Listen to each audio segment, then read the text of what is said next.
Hello, welcome to the show Weird Shouldn't Starve with Karen Christine Patrick.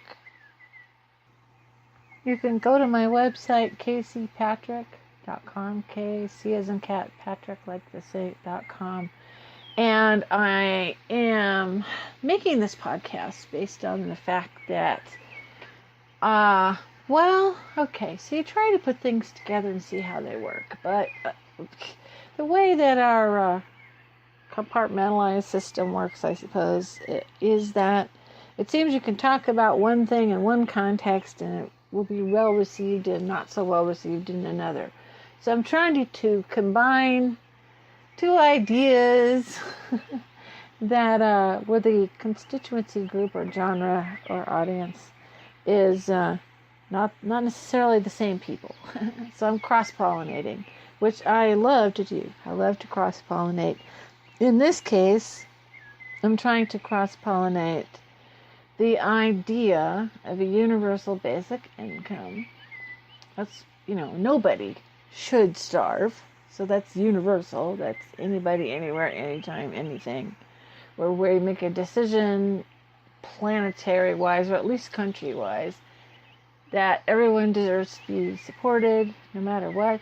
And to bring that idea, which already has its constituency group, which is basic income movement, the basic income advocacy, which at the top of its genre is economists of various stripes, so academics and whatnot, who've done a great job actually of studying, the idea of the basic income, where it came from, what it can do, the studies that have actually already been done, etc., etc., etc.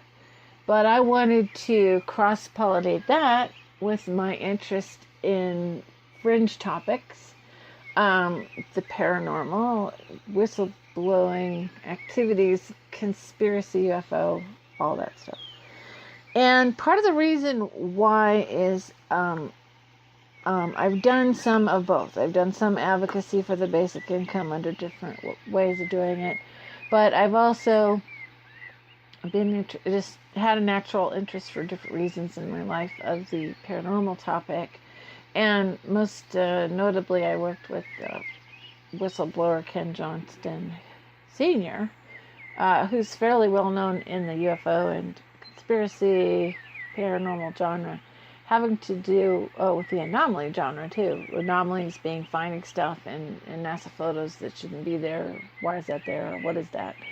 And I happen to have a lot of my really great close friends in the anomaly groups, kind of looking at the edges, looking at the fringe. And I think that's where a lot of creativity comes from, I know, and a lot of angst, a lot of nervousness, a lot of anxiety for the people exploring that. Sometimes when people start out looking at that stuff, they don't want anyone else to know. They're ashamed of it, Maybe make up a name to go beyond groups, that sort of thing. Because there is a taboo to it. There's a taboo to talk about these topics from two interesting sources, mainly, that I've observed. One is the religious side. Religion wants to speak to all things weird, and so they've got, each group has its own decision of what all of the groups should think about anything esoteric, strange, whatever, what have you.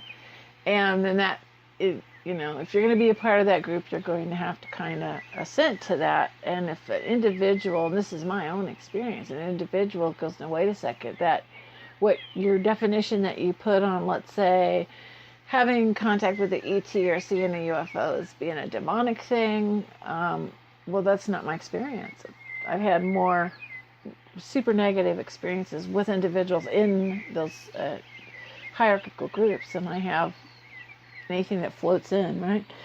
And then the other side is science, which I make a careful distinction between overt or consensus reality science, a consensus reality show, meaning we have this is how our culture is, and we're going to tell you what that culture is through media and through the education system, and et cetera, et cetera.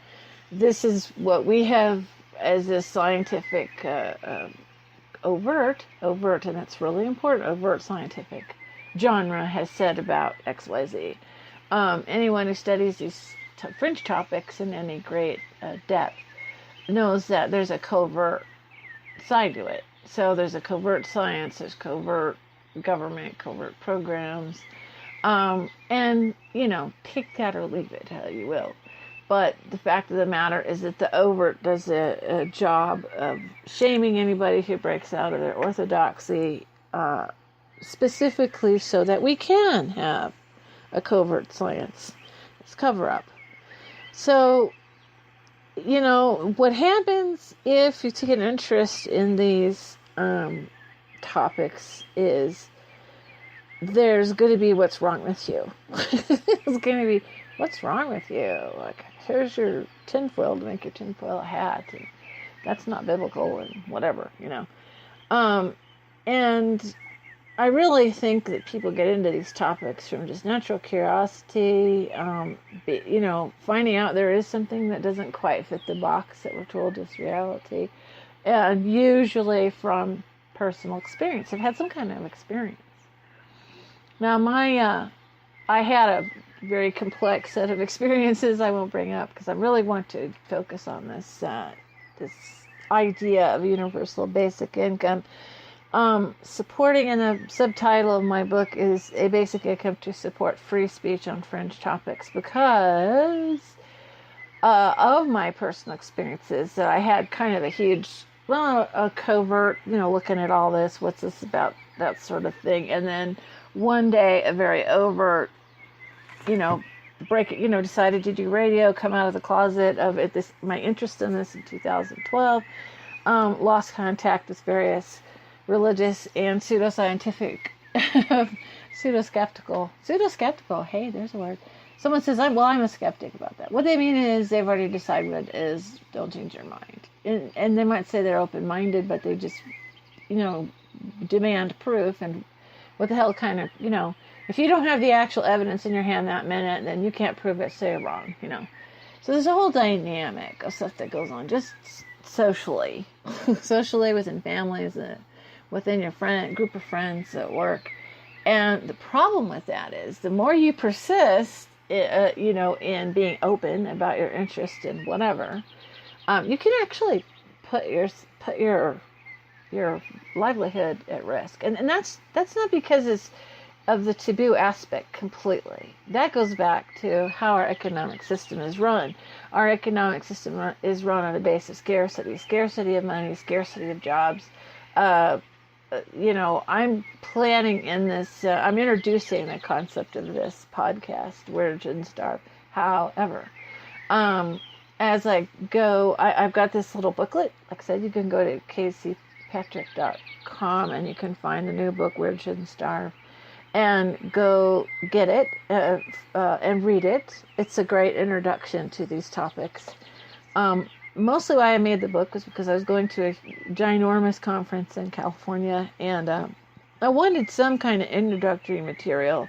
I was editing other books, so the nice, shiny, pretty books were being completed, and I realized I didn't have anything that, talked about this theme that's been on my mind. So I just threw together a little booklet, and like I said, it's only available as an ebook right now, because one of the things I did in the ebook format is put a ton of links, because the basic income concept itself and everything that goes with it, because there's a lot to it, is not something unless you're sort of ready and you've been observing how the economic system works, you've been observing the thing called the precariat, where all these people have all these difficulties and are cut off from the ability to support themselves by, maybe it was you. Maybe you lost a job and you had to retrain. And while you were retraining, you robotized the job. And then you had a kid, and then you can't work. And then your mom got sick, and then you can't work. And, you got sick and you can't work. So, you'll try to get on disability, and it takes a long time and whatever. There's all these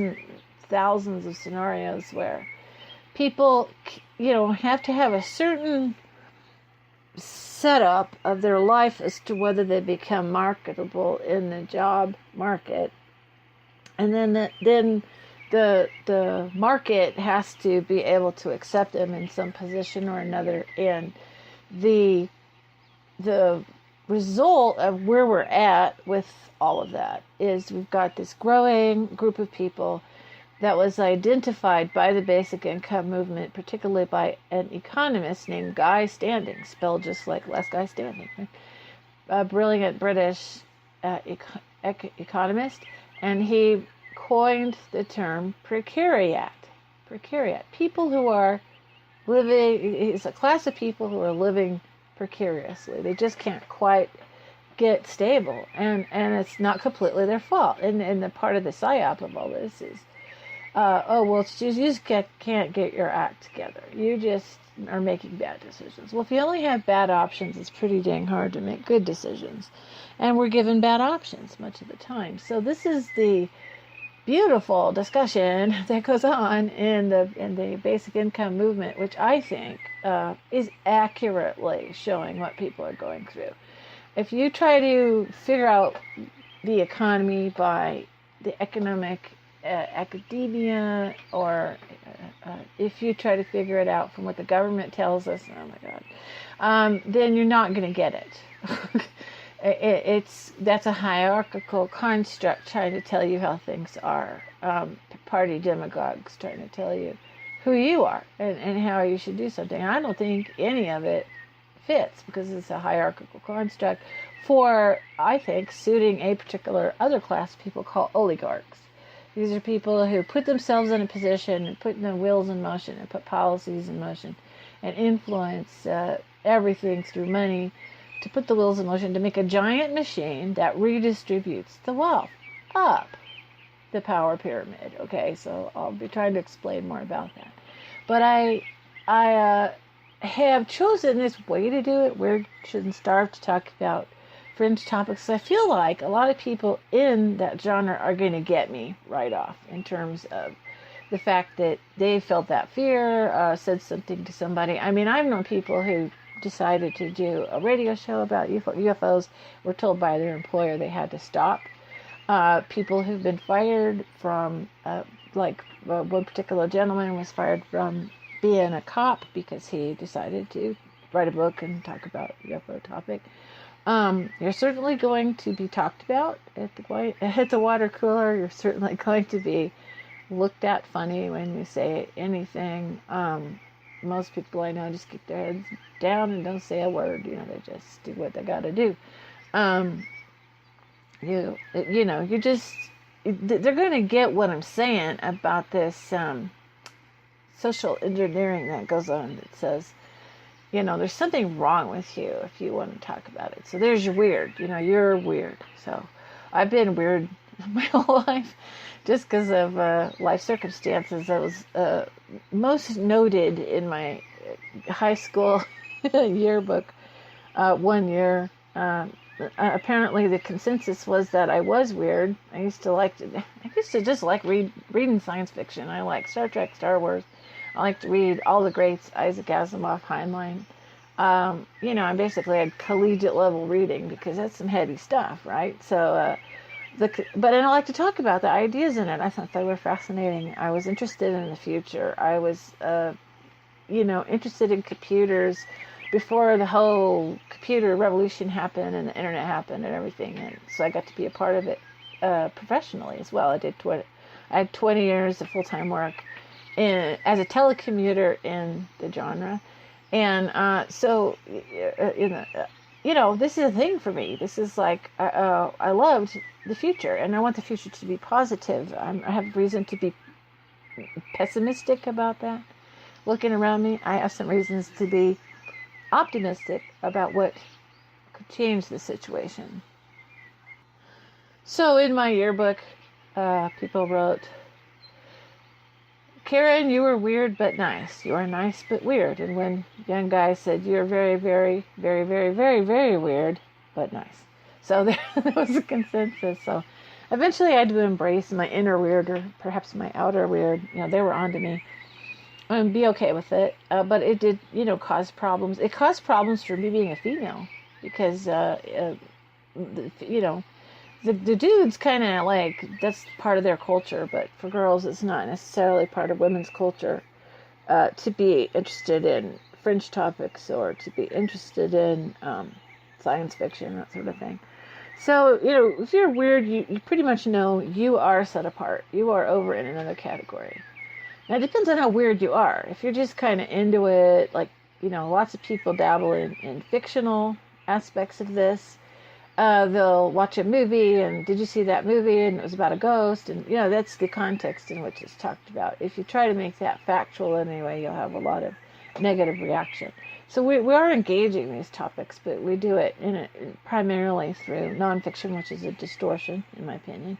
And then there's studies of this. There's research of this. There's quite a bit of that now on the internet. I myself have a lot of different places where I put my research out. I've been doing so pretty prominently since 2012. There's been a reaction. There's been a negative reaction in my family, in my circle of friends. I had to change my circle of friends. I had to change who I hang out with. I had to change primary relationships. I had to, I lost contact with various family members. I'm okay with it.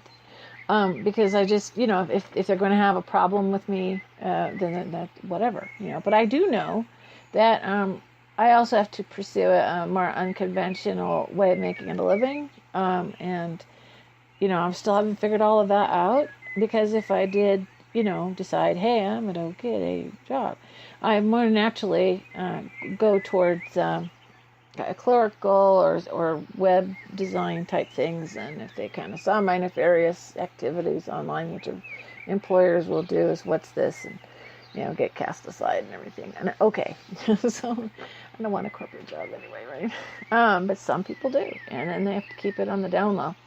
The other part of this weird group of people are people who have insider knowledge, and that they're concerned about. They're concerned that the public doesn't know certain things, or that the public isn't privy to information that actually is affecting them, but they don't know it. For instance, there's all kinds of for instances, so I won't go into all of those, but there are people that we ultimately call whistleblowers.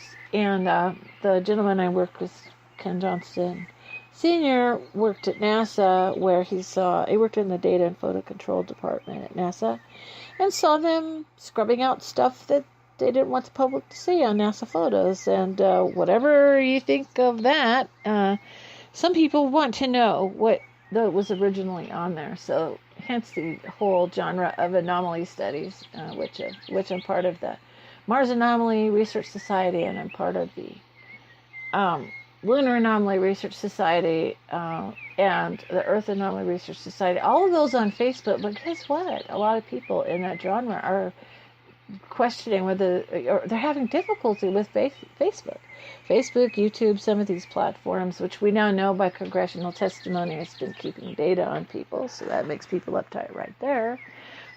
Basically, it's also been, messing with people's posts. I don't know how many of my research friends have had their accounts messed with, their posts messed with, under the guise of what they call fake news, when these people are sincerely bringing up information that they're concerned about or want people to know about, and other people are sincerely wanting to know about, and somebody somewhere doesn't want that information to get out. And is again the aforementioned, citadels, media, religion, and politics, and overt science all have a stake in keeping a narrative, a reality, a consensus reality narrative. And so if you step outside that narrative, it disturbs them. So, this concept of a basic income is to, so what we're seeing is, suppression. Now, whatever you think of these topics, it is suppression. You wouldn't like it if it was happening to what was important to you, being suppressed. And I really actually do believe in free speech. You are responsible for what you say, and you might get a reaction. That's fair. There's always the whole concept of don't say fire in a crowded theater, that sort of thing. But I mean, we are responsible for what we say, but we should at least be able to say it. And we're in this very confusing time. In the early days of the internet, there was the idea that this would be a level playing field for everyone. Then the corporations got involved, and they believe that whatever you post on their platforms, their content. So, okay, fair enough.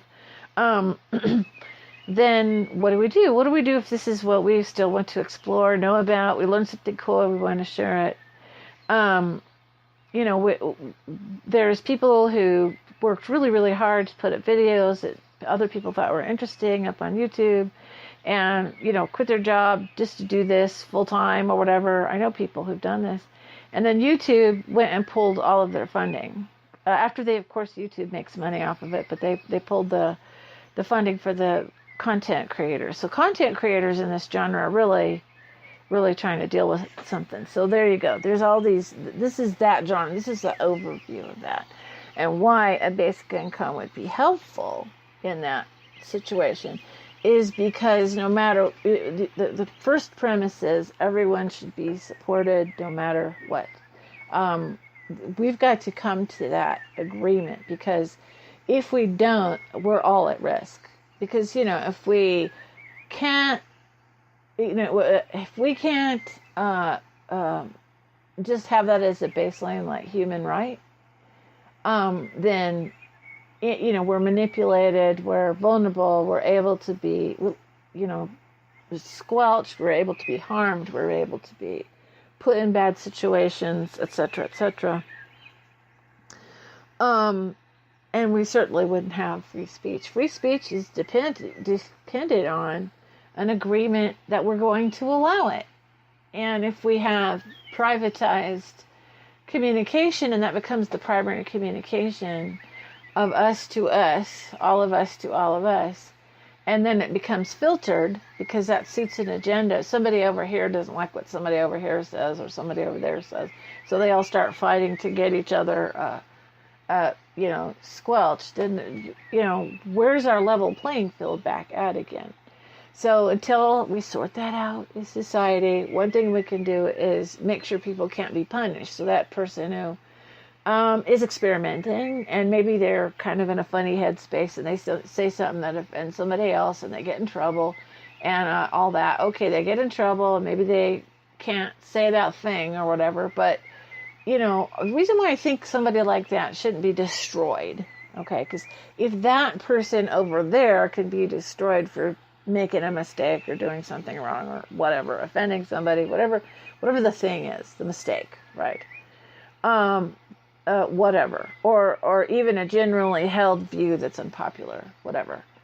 If we think that it's okay to financially assassinate them or destroy them, then anybody is at risk for that. Anybody can have that happen to them. We haven't quite, in our attempt to make America with some values and to say free speech is very, very important in the Bill of Rights. And that's just an idea. It doesn't mean it's happening. Doesn't mean it's working. Doesn't mean it hasn't been fought against from day one by people who want to control the narrative of how we live and what's our life supposed to be like.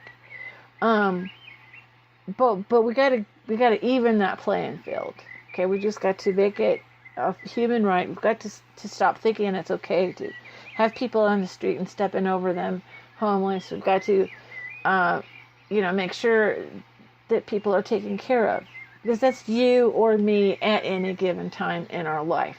If not now, when you're elderly.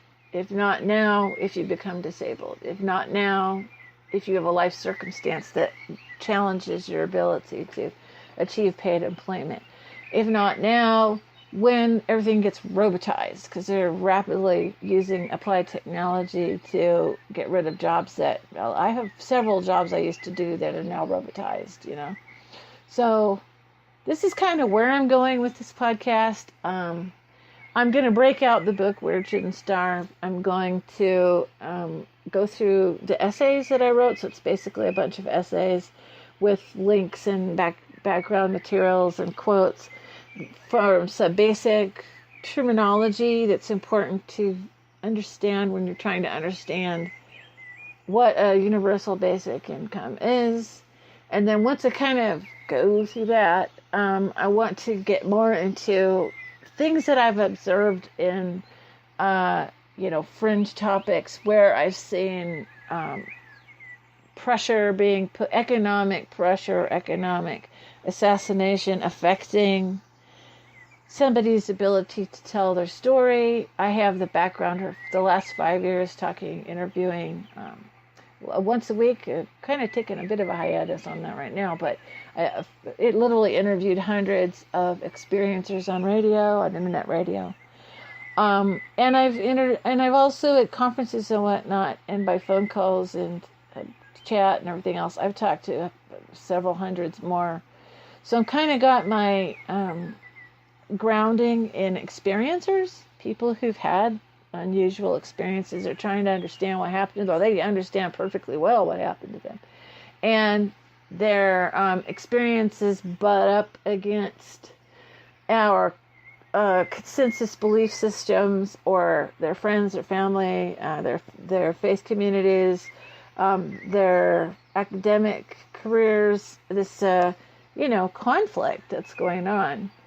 And so this is my background. I am an experiencer, and I feel like I've got a good grip on what's going on with them, although I would never speak for anybody, and I always consider myself still learning, and probably the biggest privilege I have is to listen to somebody and hear their story. I believe we should honor each other's stories and not be derisive all the time, or, just derisive, just putting them down, just looking at somebody askance. I mean, it might go totally against what you've ever experienced, what someone's saying.